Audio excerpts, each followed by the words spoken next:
السلام عليكم ورحمة الله تعالى وبركاته.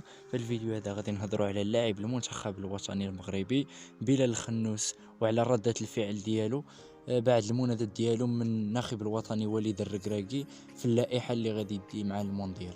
تفاعل لاعب نادي جينك الفرنسي بلال الخنوس بعد استدعائه لتمثيل المنتخب المغربي في نهائيات كأس العالم قطر 2022، مؤكدا أنه لم يتفاجأ بالمناداة عليه من طرف الناخب الوطني وليد الركراكي.